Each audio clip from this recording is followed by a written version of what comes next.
UP और उत्तराखंड की खबरों के लिए एबीपी गंगा को सब्सक्राइब करें और बेल आइकन दबाएं। देखिए, किसान आंदोलन के दौरान यूनियन के साथ 6 दौर की बातचीत हुई। जब बातचीत होती थी तो स्वाभाविक रूप से एक बड़ा व्याख्यान जैसा ही होता था। सरकार का लगातार इस बात पर आग्रह था कि कानून के वे कौन से प्रावधान हैं जिन प्रावधानों पर किसान को आपत्ति है, तो हम क्लॉज बाय क्लॉज चर्चा कर लें और जिन प्रावधानों पर आपत्ति है उसको अलग निकाल लें और उसके बाद डिस्कस करके हम लोग उसका कैसे समाधान कर सकते हैं, इस पर हम लोग विचार करें। तो कई दौर की बातचीत में यह संभव नहीं हो सका और इसलिए 3 दिसंबर को शाम को मैंने ही स्वयं अपनी तरफ से किसान यूनियन के नेताओं को कहा कि कुल मिला के इतने दौर की बातचीत में जो आप सब चर्चा कर रहे हैं उसमें मैं लगातार आग्रह कर रहा था कि भाई कुछ बिंदु हम निकाल लें जिसका किसान को आपत्ति है, लेकिन वो नहीं हो पाया। लेकिन मैं जितना चर्चा में समझ सका हूं उसमें मुझे लगता है कि आपकी चिंता एपीएमसी कमजोर न हो इस पर है। आपकी चिंता विवाद के लिए एसडीएम न्याय नहीं दे पाएगा, तो इसलिए जुडिशियली के क्षेत्र में अधिकार जाना चाहिए, ये बात आपकी ध्यान में आती है। दूसरा, आपकी बातों में ये भी ध्यान में आया कि आपको ऐसा लगता है कि पैन कार्ड पर खरीदी होगी तो पैन कार्ड तो बहुत सारे लोगों पर होगा और कोई भी व्यक्ति खरीद करेगा तो धोखाधड़ी हो सकती है। तो मैंने कहा ये एक विषय भी आपका ध्यान में आता है। इसी प्रकार से फार्मिंग करार का रजिस्ट्रेशन हो, ये भी ध्यान में आता है। ट्रेडर का रजिस्ट्रेशन हो, ये भी ध्यान में आता है। तो मगर ये बिंदु हैं मुख्य रूप से जो निकलते हैं। इसके अलावा कोई और विषय आपके ध्यान में है? तो उन्होंने कहा कि एक पराली वाला विषय भी है, इलेक्ट्रिसिटी वाला भी है, हमने वो भी नोट कर लिया। तो हमने कहा चलो ये बिंदु हैं जिन पर निश्चित रूप से निराकरण होना चाहिए और कल हम लोग बैठेंगे तो आप लोग भी सोच के आइए, तो इन बिंदुओं पर डिस्कस करके क्या रास्ता निकल सकता है और कैसे हम लोग इसका समाधान खोजें, इस पर अपन चर्चा करेंगे। 5 तारीख को जब बैठे तो इस पर चर्चा आगे नहीं बढ़ी और वो लोग चुप होकर बैठ गए कि हम इसमें कोई सुझाव नहीं देंगे। हमने कहा भाई एपीएमसी को सुदृढ़ बनाने के लिए क्या करना चाहिए, तो वो कुछ बोल ही नहीं रहे। तो फिर ये तय हुआ कि भाई ठीक है, वो हम लोग दोबारा से इस पर विचार करें। तो हम लोगों ने जब 6वें दौर की बातचीत की तो उसमें यह हुआ कि भाई हम लोग अपनी तरफ से समाधान उनको भेज देते हैं और वो समाधान क्या क्या हो सकते हैं। तो हम लोगों ने एपीएमसी के मामले में उनकी चिंता थी ये कमज़ोर होगी, तो ये तो हम पहले से ही कह रहे थे कि एपीएमसी को भी सुदृढ़ बनाने के प्रयास किए जाएंगे। लेकिन उनकी चिंता ये थी कि कुल मिला के एपीएमसी के भीतर टैक्स होगा और बाहर जो है ट्रेड होगा उस पर टैक्स नहीं होगा।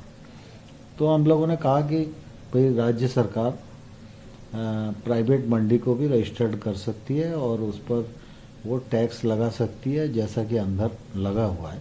तो ये लेवल प्लेइंग फील्ड हो जाएगा, तो कोई दिक्कत नहीं है और इसमें आपका समाधान हो सकता है। न्यायालय के जो बात थी तो हमने कहा आपको लगता है एसडीएम के न्यायालय में समाधान नहीं हो पाएगा, तो हम जुडिशली के रास्ते भी खोलने पर विचार कर सकते हैं। जो ट्रेडर है, आप कहते हैं पैन कार्ड से खरीद करेगा तो धोखाधड़ी हो सकती है, तो उसका भी रजिस्ट्रेशन राज्य सरकार कर सकती है। पराली के बारे में हम लोगों ने कहा कि भाई वो जो ऑर्डिनेंस है उसका हम समुचित समाधान आपके हिसाब से करेंगे। बिजली के मामले में उनका जो आग्रह था, तो उस मामले में भी हम लोगों ने उनको कहा कि भाई कुल मिला के जैसी व्यवस्था पहले थी वही व्यवस्था रहेगी और हम लोग उस दिशा में बातचीत करेंगे। अब ये सब प्रस्ताव उनके पास हैं और उन लोगों ने जो विचार किया तो उस पर कोई टिप्पणी हम लोगों के पास तो नहीं आई। मीडिया के माध्यम से ध्यान में आता है कि उन्होंने प्रस्ताव को खारिज कर दिया, तो मैंने भी कल प्रेस करके फिर कहा था कि भाई कुल मिला के इन प्रस्ताव पर यूनियंस को कुछ कहना है तो निश्चित रूप से बातचीत कर सकते हैं। इसमें कुछ रह गया हो तो उन पर भी बातचीत कर सकते हैं। तो अभी बातचीत की कोई प्रस्ताव उनकी तरफ से आया नहीं है, लेकिन जैसे ही प्रस्ताव आएगा तो हम लोग उस पर बातचीत करने को तैयार हैं। सर, किसानों ने अपनी तरफ से कि बिल वापस होगा तभी बातचीत आगे बढ़ेगी। टिकैत जी का भी आज एक वक्तव्य है जिसमें उन्होंने कहा है कि थोड़ा सरकार पीछे हटे, थोड़ा हम वो बिल वापस लेंगे, हम घर वापस जाएंगे। आपको लगता है जो आपने इतने समाधान दिए हैं उसका कोई नतीजा नहीं निकल रहा है? आगे का रास्ता क्या हो सकता है? ये मुझे लगता है रास्ता निकलेगा, मैं आशावान हूँ और मैं आपके माध्यम से किसान यूनियंस के लोगों को कहना चाहता हूँ, गतिरोध उन्हें तोड़ना चाहिए। सरकार ने आगे बढ़कर प्रस्ताव दिया है, सरकार ने उनकी जो मांगे हैं उनको समाधान करने के लिए प्रस्ताव उनके पास भेजा है और कोई भी कानून में जो प्रावधान पर आपत्ति होती है तो प्रावधान पर ही चर्चा होती है और जो आपत्ति उनके ध्यान में आई उन आपत्तियों को निराकरण करने की हमने कोशिश प्रस्ताव में की है और इसलिए उन्हें आंदोलन समाप्त करके और वार्ता का रास्ता अपनाना चाहिए। अगर कोई बात और भी करने की जरूरत है तो सरकार बात करेगी। सर, संसद में पास होने के बाद सरकार ले सकती है और अगर ले सकती है उसका कोई प्रोविजन है? और इससे महत्वपूर्ण सवाल कि सरकार क्या सोचना भी चाहती है कि इनमें से कोई कानून वापस हो जाए? देखिए, सवाल इसका है कि भारत सरकार ने जो कानून बनाया बहुत सोच समझ के बनाया, विचार पूर्वक बनाया, किसानों के जीवन स्तर में बदलाव लाने के लिए बनाया, किसानों के साथ जो वर्षों से अन्याय हो रहा है उसको दूर करने के लिए बनाया, किसान बेहतर जिंदगी जी सकें, फायदे की खेती कर सकें, इस नियत से कानून बनाया है। लेकिन फिर भी हम ऐसा मानते हैं कि हम ही सर्वशक्तिमान नहीं है, यूनियंस के दिमाग में भी कोई बात हो सकती है, तो बात करके उसमें सुधार करने के लिए सरकार तैयार है। सर, सरकार तैयार है, डेट लेंगे, क्योंकि सरकार की जिम्मेदारी किसानों के प्रति है पर आम आदमी के प्रति भी है जिसको दिक्कतों का सामना करना पड़ रहा है बॉर्डर ब्लॉक होने की वजह से। अब तो किसान संगठन ये भी कह रहे हैं कि वो इंटेंसिफाई करेंगे अपनी इस एजिटेशन को। मैं आपके माध्यम से किसान यूनियंस के लीडर्स को और किसानों को कहना चाहता हूं कि आंदोलन जब होता है तो किसानों को भी परेशानी हो रही है। सर्दी का सीजन है, कोविड का संकट है, किसान बड़ी रिस्क में पड़े हुए हैं और लीडर्स जो है उसमें बढ़कर जो नेतृत्व करना चाहिए और किसानों के हित की बातों को डिस्कस करना चाहिए, उसमें कहीं ना कहीं कोई गतिरोध शायद होगा जिसके कारण वह बात नहीं बढ़ पा रही है।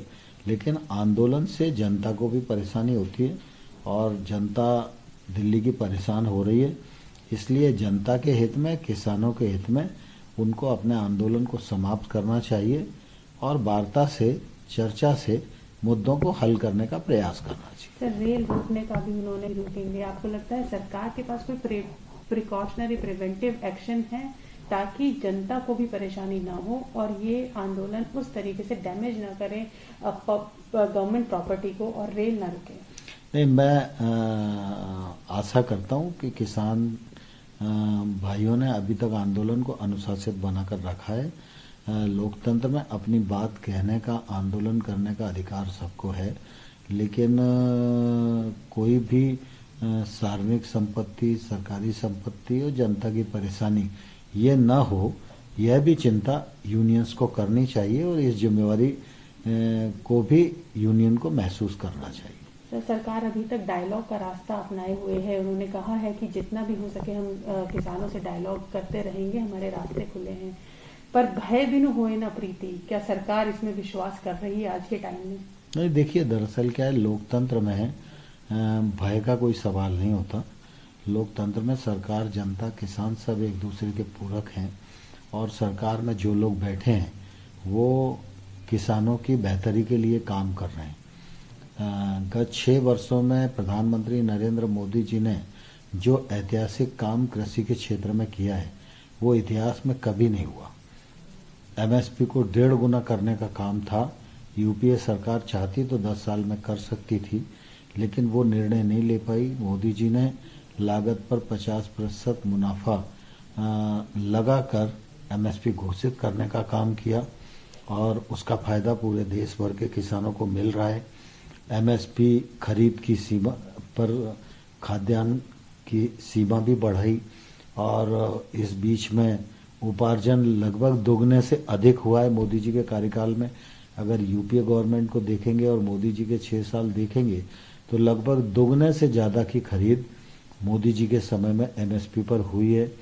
मोदी जी के नेतृत्व में 10,000 एफपीओ बनाने का काम देश भर में चल रहा है, जिसमें 6,850 करोड़ रुपया मोदी सरकार खर्च करने वाली है। गांव में इंफ्रास्ट्रक्चर पहुंचे, खेती फायदे का धंधा बने, किसान के अपने उत्पादन को रोकने की क्षमता उसकी बढ़ सके, वाजिब मूल्य मिले उसका वो इंतजार कर सके। इसलिए गांव-गांव में इंफ्रास्ट्रक्चर विकसित हो, वैल्यू चेन विकसित हो। इस दृष्टि से प्रधानमंत्री जी ने 1 लाख करोड़ का इंफ्रास्ट्रक्चर फंड बनाने का काम किया है, जिसमें लगभग 1500 करोड़ रुपया अभी नीचे छोटी पैक्स को प्रोजेक्ट के लिए जारी भी कर दिया है। इन सब चीज़ों का निश्चित रूप से फायदा आने वाले कल में मिलने वाला है। कृषि से संबंधित जो क्षेत्र हैं उनके लिए भी, चाहे फिशरीज हो, चाहे वो एनिमल हस्बेंड्री हो, चाहे हर्बल खेती हो, छोटी फूड प्रोसेसिंग यूनिट हो, मधुमक्खी पालन हो, सबके लिए आत्मनिर्भर पैकेज में मोदी सरकार ने प्रावधान किया है और इसका सबका फायदा आने वाले कल में किसानों को ही मिलने वाला है। और ये जो रिफॉर्म आए हैं, इन रिफॉर्म में ट्रेड बिना टैक्स के होगी तो इसका फायदा भी किसानों को मिलेगा। भ्रष्टाचार पर अंकुश लगेगा, बिचौलियों की समाप्ति होगी और किसान को अपने उत्पादन के वाजिब दाम मिल सकेंगे और कॉन्ट्रैक्ट फार्मिंग के माध्यम से बुआई के समय ही उसको फसल का उचित मूल्य जिस पर वो करार कर सके, इसकी गारंटी मिल सकेगी। किसान महंगी फसलों की ओर आकर्षित होगा, किसान टेक्नोलॉजी से जुड़ेगा, किसान अच्छा बीज और अच्छे पेस्टिसाइड का उपयोग करेगा, वो वैश्विक मानकों के अनुरूप खेती कर सकेगा, अपने उत्पादन की गुणवत्ता को बढ़ा सकेगा, जिससे उसका उत्पाद एक्सपोर्ट भी हो सकेगा, प्रोसेसिंग भी हो सकेगी और इससे किसान को ज्यादा पैसा मिलेगा। इस दिशा में भारत सरकार काम कर रही है। सर, एमएसपी का एक मुद्दा है, एमएस है और नहीं है तो क्या लीगल सरकार उसे कर सकती है? नहीं, देखिए, दरअसल क्या है, एमएसपी का इन कानूनों से कोई ताल्लुक नहीं है और एमएसपी के मामले में प्रधानमंत्री जी ने भी कहा और मैंने भी लोकसभा और राज्यसभा के फ्लोर पर जनता को आश्वस्त किया है।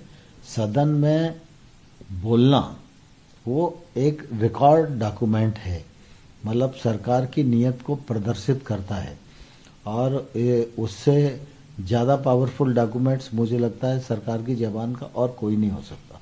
तो हम लोगों ने फ्लोर पर भी आश्वस्त किया, एमएसपी चल रही थी, आगे भी चलती रहेगी। एमएसपी को 1.5 गुना बढ़ाने का भी काम हमने किया है, खरीद को भी बढ़ाया है और इस बार देखेंगे तो 17% अधिक खरीद हुई है और पंजाब में तो 25% अधिक खरीद हुई है, तो एमएसपी पर किसी को कोई शंका होनी नहीं चाहिए। सर, एक बड़ा मुद्दा उठता है क्योंकि आपने इतने दौर की बातचीत की, कभी कभी लगा कि किसान यूनियन तैयार भी हैं बातचीत के लिए, उन्हें पॉजिटिविटी के साथ बाहर आए हो, पर कुछ हल नहीं निकला। आपको लगता है इन आंदोलन के पीछे कुछ और है? बहुत सारी स्टेटमेंट्स भी आई हैं, हरियाणा सीएम की भी आई हैं कि असामाजिक तत्व हैं, हमने शर्जील इमाम के पोस्टर्स वहां देखे हैं, हमने खालिस्तान का बैनर वहां देखा है। आपको लगता है कहीं ना कहीं कुछ और ताकतें हैं जो सुलह नहीं होने दे रही हैं? मैं इस मामले पर तो कुछ अभी नहीं कहना चाहता हूं, लेकिन इसका फैसला मैं आप पर ही छोड़ता हूं। लेकिन किसान यूनियन को जरूर आग्रह करना चाहता हूं कि भारत सरकार किसान और किसान यूनियन के साथ बातचीत कर रही है, किसान की समस्याओं के लिए बातचीत कर रही है, और उनका आंदोलन जो है वो विषयांतर नहीं होना चाहिए, ये उनकी जवाबदारी है। लेकिन मुझे बहुत दुख है, जैसा आपने भी कहा, मैं भास्कर अखबार सुबह देख रहा था, ये भास्कर अखबार में